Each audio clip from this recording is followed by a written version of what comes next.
Today is Tuesday, the 7th day of January, and there's something big happening in Ghana. First of all, you're live on TW6 Network, and this segment is called The Court of Public Opinions. I am Emmanuel the 600, you can call me 600 the God, and I am in the studio with Ken Selassie. Ken Selassie, what's up, brother? Yeah. Charlie Adeo, what's up? Ade, bro. Today, there's a lot happening in Ghana. Today, what is happening in Ghana at the moment? Yeah. Today we swore in the president-elect, John Dramani Mahama. Yes, we've just sworn in John Dramani Mahama. And for those of you who do not know John Dramani Mahama, he's risen through the ranks and fast. You know, he come out from the base, the very base, to the assemblyman. Yeah, he's done everything to get into where he is at the moment. And I think that popularly, he was the vice president of John Atamels. He passed on, he took over as president, he was reinstated as president again. No, not reinstated, he was re-voted into power as president. And he was voted out by Ghanaians because of obvious reasons, and now he's back. To succeed Nana Akufo-Addo. This elections in Ghana right now can be likened to what happened in the US. Exactly. With clean sweep. Yes. Clean sweep. I think, and he got out the same time Donald Trump also got out. Yes. 4 years voted out and he's back into power. Exactly. So today we had his inauguration. He's just been sworn in as the President of the Republic of Ghana. And yes, we would like to talk about a few highlights. We'd like to talk about a few highlights that happened, during the inauguration and some of, the things we saw. Yeah. So, Ken Selassie, what do you think about this inauguration? The planning, from the planning has been top notch. Yeah. So you can see that the person in charge is actually well versed in terms of arrangement, organization, and I give my hats off to Stan Dugbe. Okay. Stan Dugbe. Yeah. Because from my sources here, I can tell that he is the organizer and the brains behind the organization of the entire event. And you see how top notch it was, that people even couldn't notice that the president was reading from a teleprompter. Yes, I think that was one of the main reasons. Then people, they talk about him because on X today, it's just been trending. Oh, President Mahama is so articulate. He knows how to talk. He's not reading from anything. But yes. I hate to disappoint you, but they read from teleprompter. You get, yeah. Though he's a good communicator. He's a good communicator, but he was reading from a teleprompter. That's what people don't know, because I've seen a lot of people online commenting. Yeah, I think it was Kojo Forex. Kojo Forex commented that John, the fluency of how how he articulated his message shows how well he's going to take care of Ghana.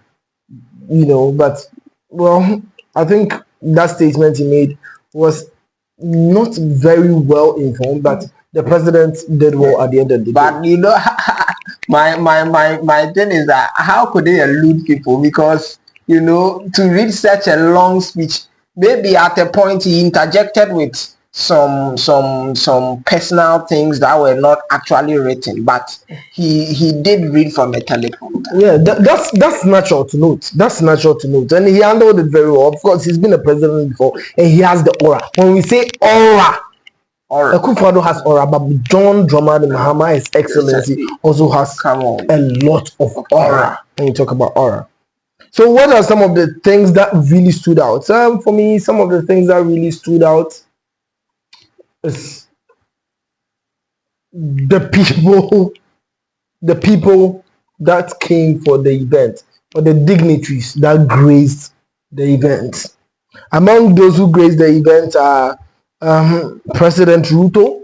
Yes, Captain Ibrahim Traore of Burkina Faso. So he also came. Yes, I was really looking forward to him gracing the occasion. Seriously. Okay.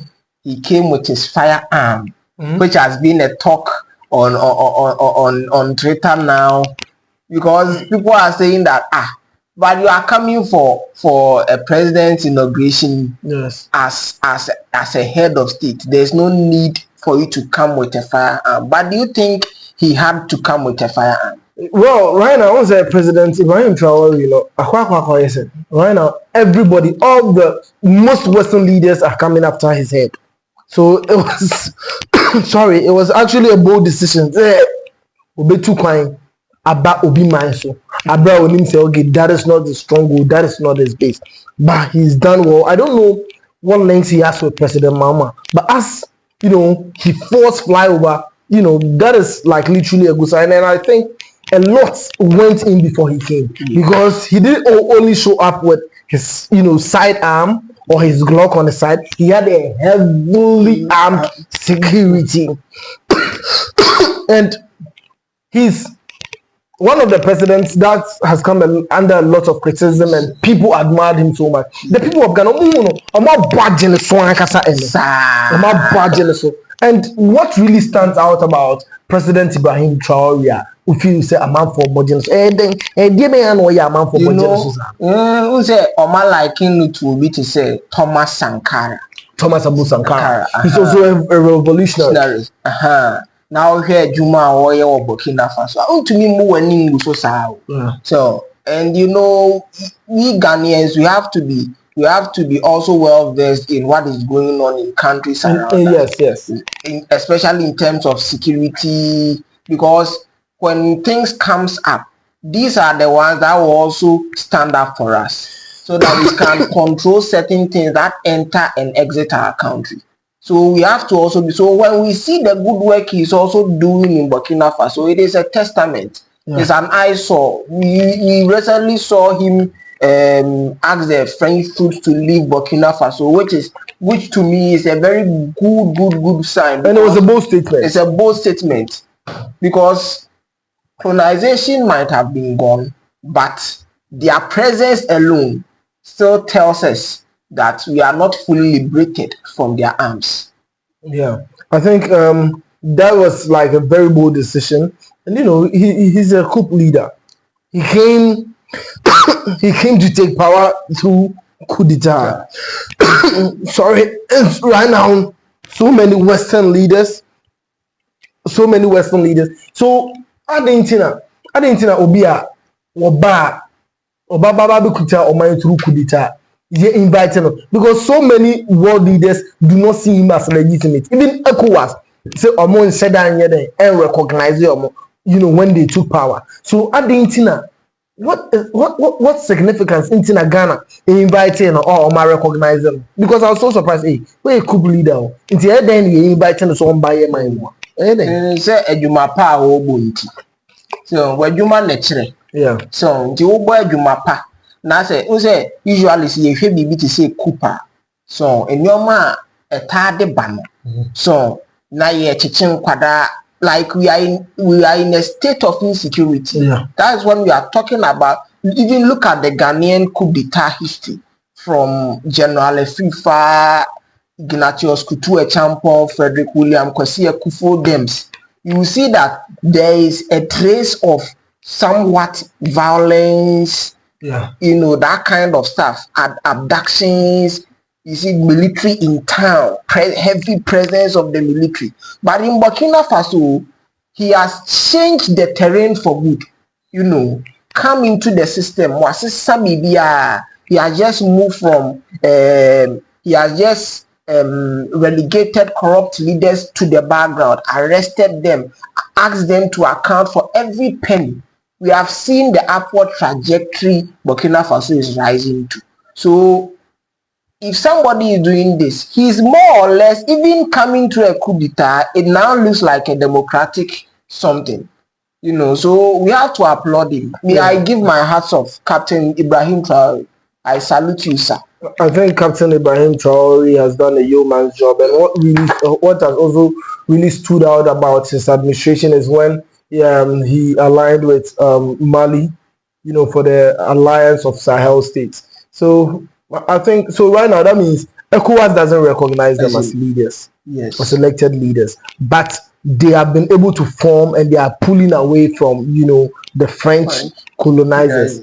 I think President and the Ibrahim kind Traore. of precedents he has set, even Ivory Coast is now following the same footsteps. Just a few days ago, I saw on the timeline that Al Hassan Ouattara, the president of Ivory Coast, has also asked French troops to leave Ivory Coast. And it's a good sign. And now we have to wait for other African countries to also make an order. Then we also will see that we are also following suit. But it is a revolution that was kick-started by Captain Ibrahim Traore. I think we inviting Mahama, as Mahama can invite Ibrahim Traore is sending a message or a signal to Ghanaians that right now Africans are trying to own their narrative. What Nkrumah said about an African being able to manage their own affairs, I think it's about to happen or happen in this second term of President Mahama. Exactly. And one president who was also hooted at but that came to the event is I think President William Samoei Ruto of Kenya. I didn't know who is it. A man for who now because the short timeline is now man for baby because oba yen who no we for shame am because Ruto hasn't done it. I didn't think a man for no pay Ruto, say I was so bad. For Kenyans, they have been a testament to the kind of leadership they've seen from Ruto.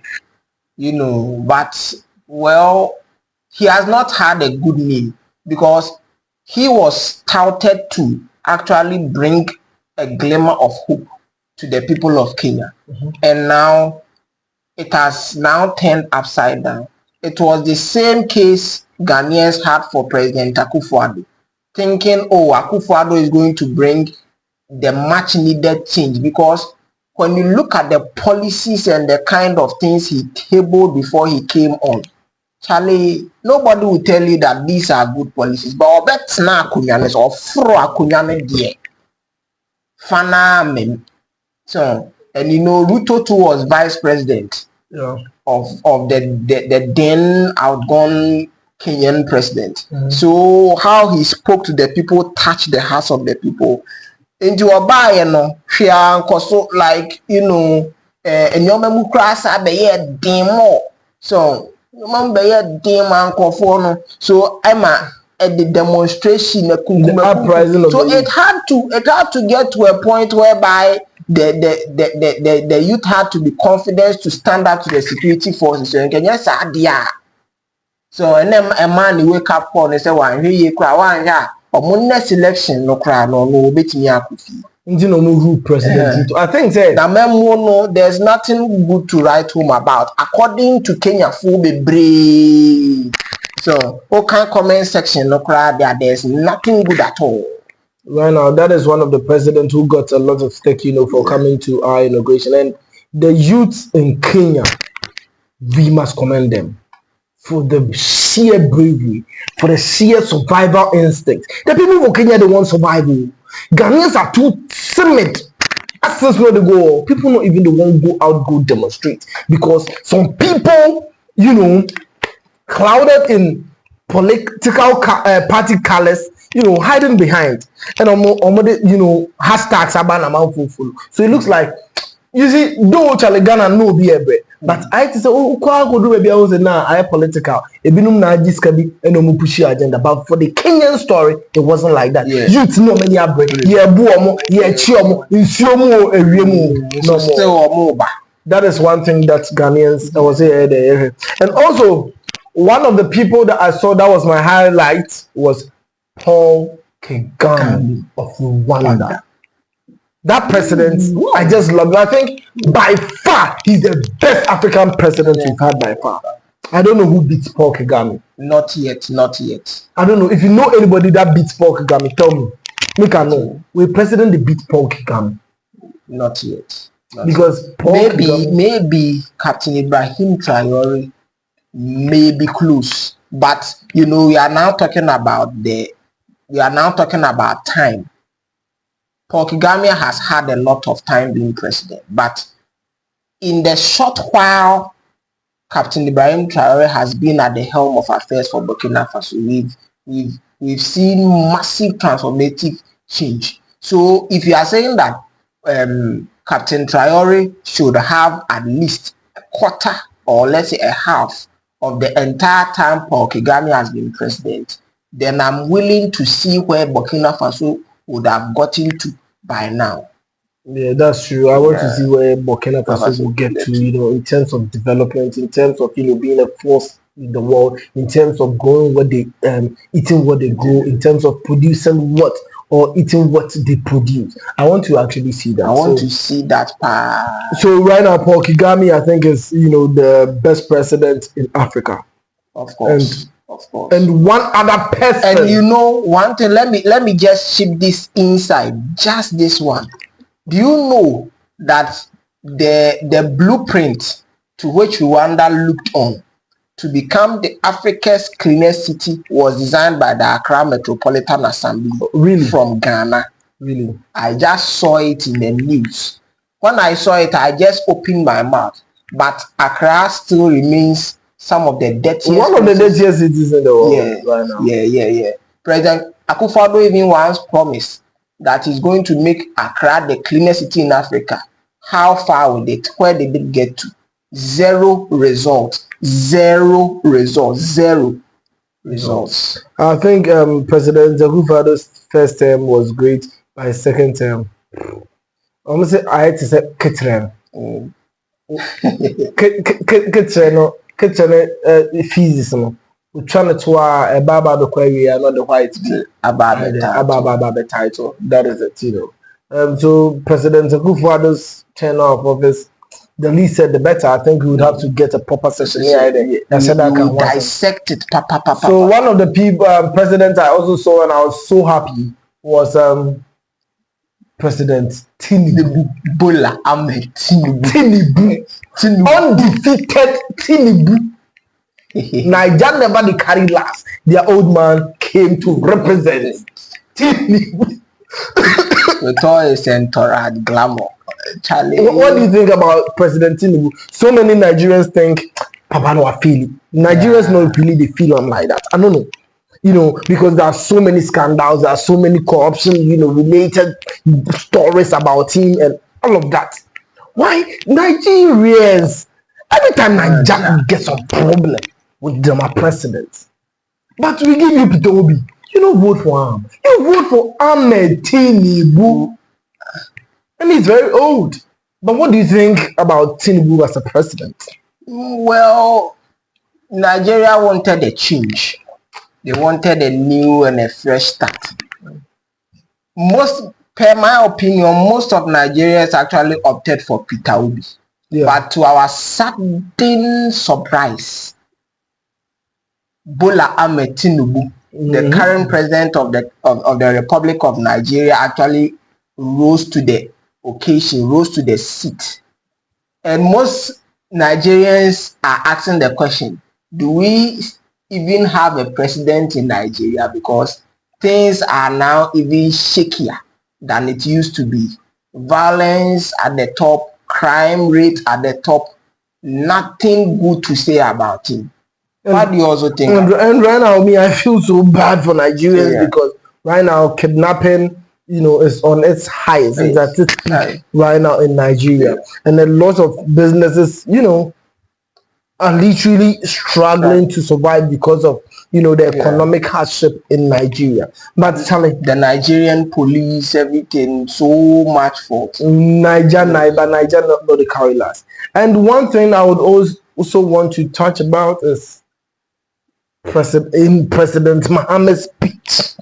He's now the president. Now they know we don't know if it was a jab or it was a praise or something. I'm just listening to the video over and over and over again, but I can't seem to put the video to where it's supposed to be. And that is one thing Obiye can say. President Mahama had only a What the president, former president, say, what's the baby? No president who from Johnny. Also, we see an in new Maye and Mashibejafo as you people did parliament or you those times when you were younger, you had your black hair. Oh, they would do team in a buy. But said you were who I could for I don't know. Around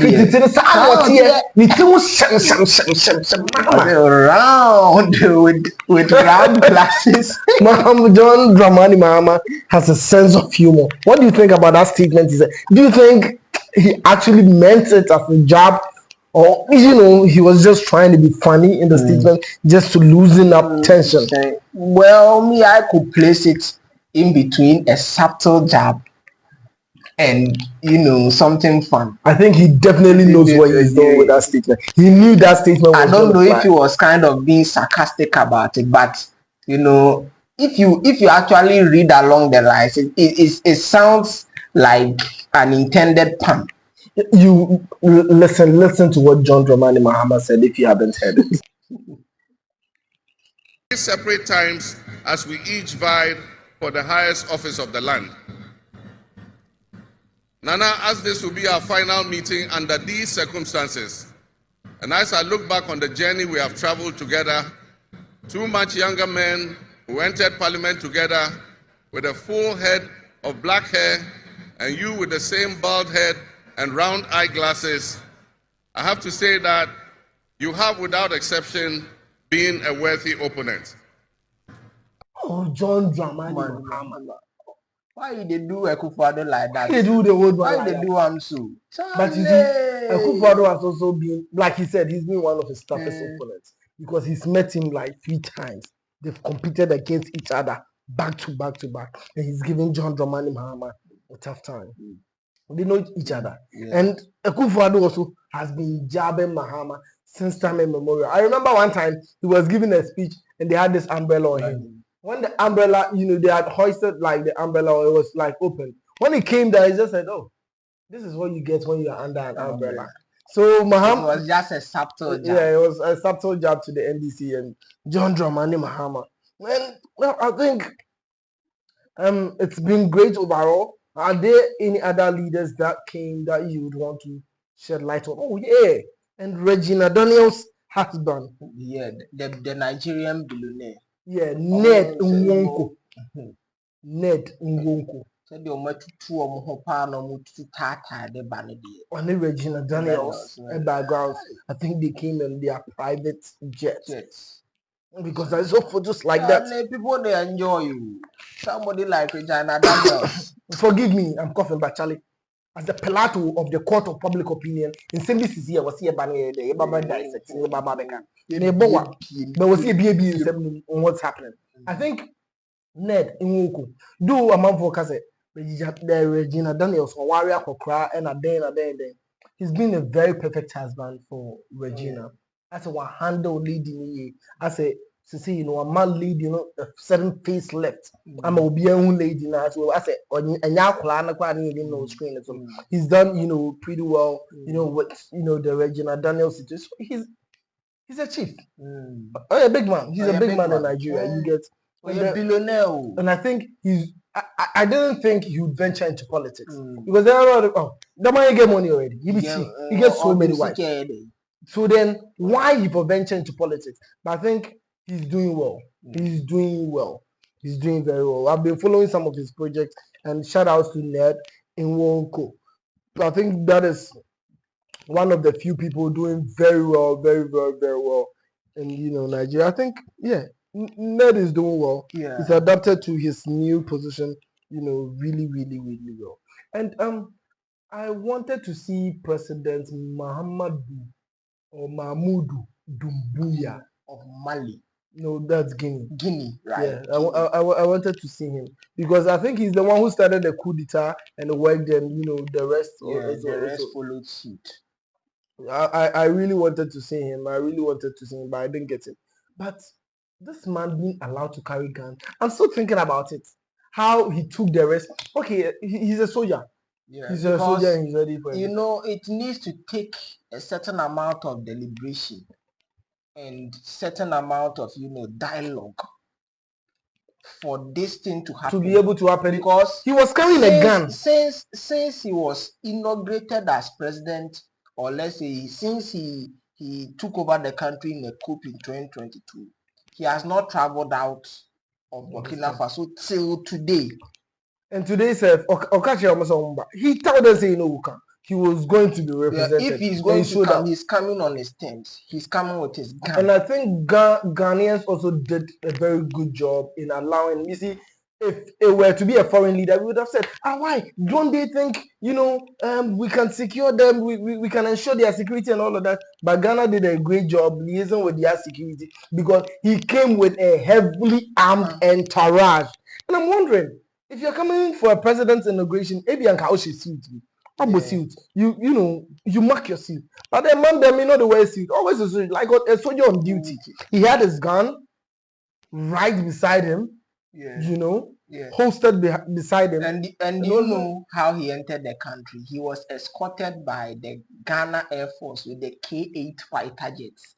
That's crazy. New K-8 fighter jets. He was escorted on all four sides. Charlie, that shows you how we actually wanted him badly in this inauguration because we had to make a statement. I think he actually came to Ghana for a reason, and these are some of the images of him, with the other head of state and all of that.